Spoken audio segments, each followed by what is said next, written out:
Hello friends, आज हम लोग सॉलिड स्टेट में आगे पढ़ेंगे। आज हम लोगों को सॉलिड स्टेट में बीसीसी को पढ़ना है। पिछले वीडियो में हम लोगों ने सिंपल क्यूबिक और calculation of nearest neighbour in simple cubic को पढ़ लिया है। आज हम लोग बीसीसी को पढ़ेंगे। तो बीसीसी मतलब बॉडी सेंटर्ड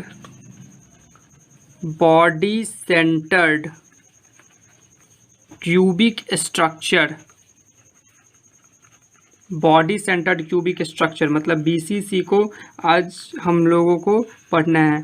जब हम लोग यूनिट सेल इन 2D पढ़ रहे थे तो मैंने आप लोगों को बताया था कि जब square packing with non touching sphere को 3D में एक्सटेंड करते हैं तो बीसीसी बनता है। तो इसी को हम लोग को आज पढ़ना है बीसीसी को। तो बीसीसी में क्या होता है, ईच लेयर जो होता है वो स्क्वायर पैकिंग होता है विथ नॉन टचिंग स्फीयर्स, और स्फीयर्स ऑफ जो सेकंड लेयर होता है, जो सेकंड लेयर का स्फीयर्स होता है वो जो है फर्स्ट लेयर के जो 4 स्फीयर्स होते हैं उसके डिप्रेशन में लाई करता है। और जो थर्ड लेयर होता है बीसीसी में वो exactly similar to the first layer होता है। तो इसी को हम लोग लिख लेते हैं बीसीसी में क्या होता है, each layer is square packing. Each layer is square packing with non-touching sphere. इसके बारे में मैंने डिटेल में जब मैंने पढ़ाया था यूनिट सेल इन 2D तो उसमें बताया था विथ नॉन टचिंग स्फीयर। फिर जो सेकेंड लेयर होता है, spheres of second layer lies into the depression of 4 spheres of first layer. और जो थर्ड लेयर होता है वो फर्स्ट लेयर के सिमिलर होता है। तो third layer is exactly similar to the first layer। अब हम लोग अगर इसके डायग्राम को देखते हैं तो मैंने बताया था कि बीसीसी में जो फर्स्ट लेयर होता है, जिस स्फीयर्स जो होते हैं वो square packing with non touching spheres होते हैं। तो सबसे पहले ये मेरा हो गया फर्स्ट लेयर।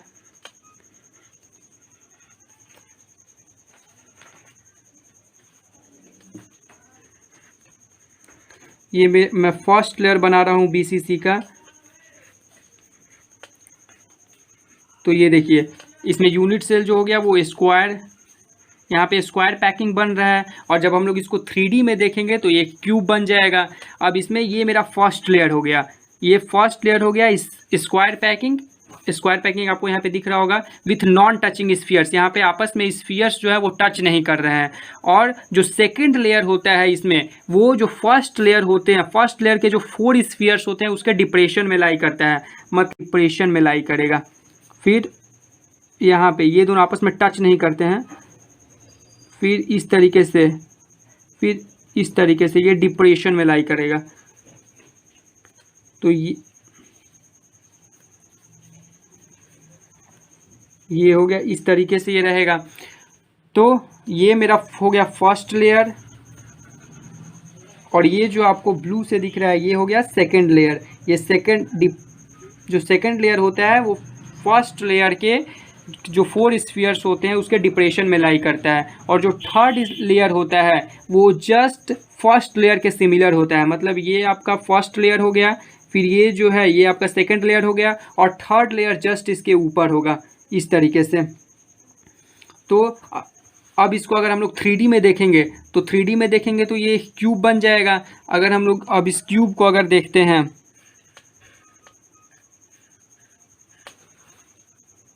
तो इसमें बीसीसी में क्या होता है, स्फीयर्स जो होते हैं वो कॉर्नर पे लाई करते हैं और एक सेंटर पे होता है। तो ये देखिए कॉर्नर पे ये 8 स्फीयर्स हो गए और एक स्फीयर्स जो होता है वो हो गया ये सेंटर पे, बॉडी सेंटर पे। तो टोटल 1 2 3 4 5 6 7 8 स्फीयर्स जो हो गया वो कॉर्नर पे और एक जो स्फीयर्स हो गया वो बीच में लाई करता है, मतलब बॉडी सेंटर पे लाई करता है। तो अगर आप यहाँ पे भी देखेंगे तो अगर ये हो गया सेकंड लेयर, ये हो गया फर्स्ट लेयर, और जस्ट इसके जो ऊपर होगा वो होगा थर्ड लेयर। तो यहाँ पे आपको देखिए विजिबिलिटी ज़्यादा अच्छा है। इस लेयर, अगर इस स्फीयर्स को आप कंसिडर करते हैं तो ये हो गया सेकंड लेयर का स्फीयर, और जस्ट इसके नीचे ये 4 स्फीयर्स लाई कर रहा है, तो ये हो गया आपका फर्स्ट लेयर।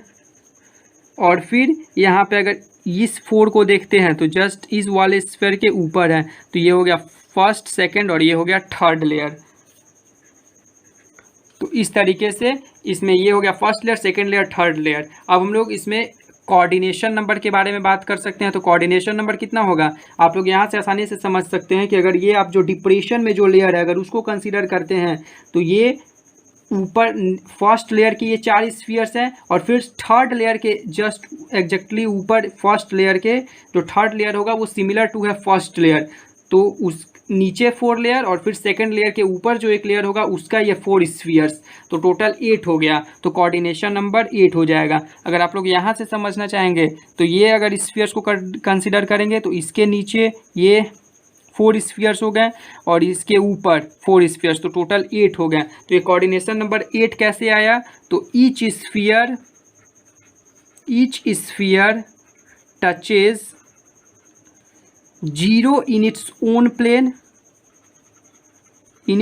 प्लेन, अब ये वाला जो स्फीयर्स है वो किसी को टच नहीं कर रहा है अपने प्लेन में।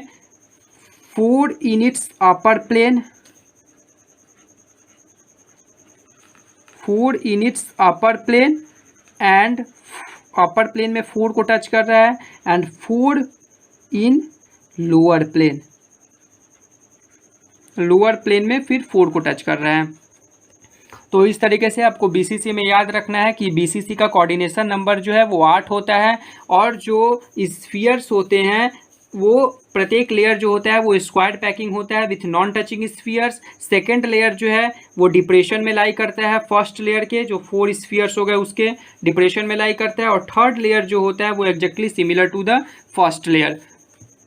अब आपको इसमें एक और बात याद रखना है कि बीसीसी में जो स्फीयर्स होते हैं वो बॉडी डायगोनल के अलोंग टच करते हैं।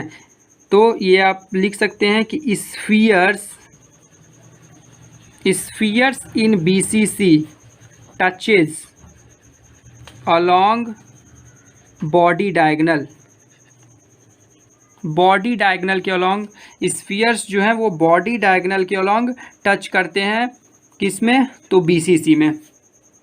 अब जब बॉडी डायगोनल के अलोंग टच करते हैं तो ये बॉडी डायगोनल के अलोंग टच करेंगे तो ये आपका इस तरीके से बनेगा, और यहाँ पे ये जो आपका हो गया ये बॉडी डायगोनल हो गया। तो ये क्यूब आपको दिख रहा होगा, आपको पता है कि क्यूब का जो बॉडी डायगोनल है वो कितना होता है, तो √3a होता है। और अगर इसका रेडियस हम लोग r मान लेते हैं तो ये r ये हो गया 2r, फिर इसका सेंटर ये, तो ये हो गया r और ये हो गया r, मतलब ये टोटल हो गया 4r के इक्वल, टोटल हो गया 4r के इक्वल, टोटल जो है 4r के इक्वल हो गया। अब यहाँ से आप देख सकते हैं कि क्या हो गया, √3a जो हो गया वो 4r के बराबर हो गया। तो यहाँ से a कितना हो जाएगा, तो 4r/√3 हो जाएगा। तो ये a और r के बीच में रिलेशन है जो आपको याद रखना है कि a जो होता है वो होता है 4r/√3, और यहाँ पे r क्या है, तो r जो है वो है रेडियस ऑफ स्फीयर, स्फीयर का रेडियस है, और a क्या है, तो a जो है वो है edge length of cubic unit cell. अब इसके बाद हम लोग आगे नेक्स्ट स्लाइड में देखेंगे। तो चलिए, जैसा कि पिछले स्लाइड में हम लोगों ने देखा E और R के बीच का रिलेशन, E जो होता है वो होता है 4r/√3, और BCC का कोऑर्डिनेशन नंबर जो है वो 8 होता है। अब हम लोग इसमें आगे देखेंगे effective number of spheres, effective number of sphere in BCC unit cell, जिसको हम लोग Z से भी डिनोट करते हैं। तो जैसा कि मैंने पिछले स्लाइड में आप लोगों को बताया कि BCC में जो स्फीयर्स होते हैं वो कॉर्नर पे होते हैं और बॉडी सेंटर पे होते हैं। मतलब ये इस तरीके से मैंने बताया था आप लोगों को कि जो स्फीयर्स होते हैं वो कॉर्नर पे होंगे कॉर्नर पे होंगे और सेंटर में होंगे। तो आप लोगों को मैंने बताया है कि कॉर्नर का कंट्रीब्यूशन कितना होता है 1/8 और टोटल कॉर्नर कितने हैं 8, तो 8 इंटू 1/8 और बॉडी सेंटर जो होता है वो होता है अनशेयर्ड मतलब 1 हो जाएगा। तो ये 8 से 8 कट गया और 1 + 1 = 2 हो गया। तो जो effective number of spheres in BCC unit cell जो होता है वो होता है 2 और कोऑर्डिनेशन नंबर BCC में होता है 8। तो ये आप लोगों को याद रखना है। फिर आगे अब हम लोग इसमें देखेंगे पैकिंग एफिशिएंसी। पैकिंग एफिशिएंसी क्या होता है? तो पैकिंग एफिशिएंसी के लिए पैकिंग एफिशिएंसी में मैंने आप लोगों को पिछले वीडियो में भी सिंपल क्यूबिक के लिए निकाला था, उसी तरह से इसमें भी निकालना है। तो पैकिंग एफिशिएंसी क्या होता है? Volume of sphere inside unit cell upon volume of unit cell into 100। तो और volume of sphere inside unit cell कैसे निकलता है? तो Z into volume of sphere inside unit cell हो जाता है। तो जेड का यहाँ पे जेड का कितना आपका आया? Effective number of spheres in unit cell 2 है, तो 2 into volume of sphere inside unit cell, तो 4/3 इंटू पाई आर का cube upon volume of unit cell. तो क्यूब बना था, ये आप लोग को यहाँ पे दिख रहा है। तो क्यूब का वॉल्यूम कितना होता है? ए क्यूब होता है, तो ए का क्यूब हो जाएगा इंटू 100। अब आप लोगों को यहाँ पे वैल्यू पुट कर देना है। तो 4 × 2 = 8 पाई आर क्यूब को इसी तरह लिखें। ये 3 जो है वो नीचे आ गया और ए क्यूब तो आप लोगों को बताया जा चुका है रिलेशन कि ए = 4r/√3 होता है। मतलब अब हम इसको यहाँ पे पुट कर देंगे 4r/√3 के का क्यूब इंटू 100। तो अगर इसको आप लोग सॉल्व कीजिएगा तो आपको पैकिंग एफिशिएंसी इसका निकल के आएगा 60%। और मैंने आप लोगों को सिंपल क्यूबिक में भी बताया था पैकिंग एफिशिएंसी, वो कितना था? तो वो अप्रॉक्स 52% था। तो हम लोग कह सकते हैं कि BCC में जो पैकिंग एफिशिएंसी होता है वो सिंपल क्यूबिक के कंपैरिजन में बेटर होता है, मतलब better packing than simple cubic. तो BCC में का जो होता है पैकिंग वो ज़्यादा अच्छा होता है सिंपल क्यूबिक के कंपैरिजन में। उसी तरह आप लोग इसमें डेंसिटी भी निकाल सकते हैं।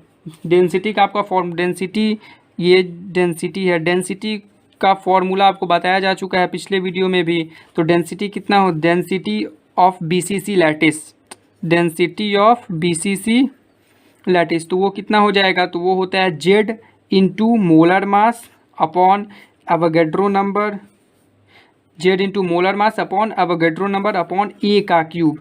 और ये जो आंसर आता है ये आता है g/cc में। अब आप BCC में यहाँ पे जेड का वैल्यू कितना हो जाएगा? 2 हो जाएगा। सिंपल क्यूबिक में जेड का वैल्यू यहाँ पे कितना था? तो सिंपल क्यूबिक में आप लोगों को बताया गया था कि जेड जो होता है वो कितना होता है? तो जेड का यहाँ पे वैल्यू जो होता है वो होता है 1। तो जेड की जगह पे सिंपल क्यूबिक में 1 लिखा जाएगा और यहाँ पे जेड की जगह पे 2। Na का वैल्यू आप लोगों को पता ही है और ये आप लोगों को मोलर मास दिया जाएगा ही क्वेश्चन में। ए क्यूब आप लोग निकाल ही लीजिएगा, रिलेशन आप लोगों को पता है। तो इस तरीके से आप लोग इसका डेंसिटी निकाल सकते हैं। तो सिंपल क्यूबिक में आप लोगों को याद रखना है, सिंपल क्यूबिक में बताया जा चुका है। और BCC में आप लोगों को ये याद रखना है कि BCC का कोऑर्डिनेशन नंबर जो है वो कितना होता है? 8 होता है। ए और आर के बीच में रिलेशन याद रखना है।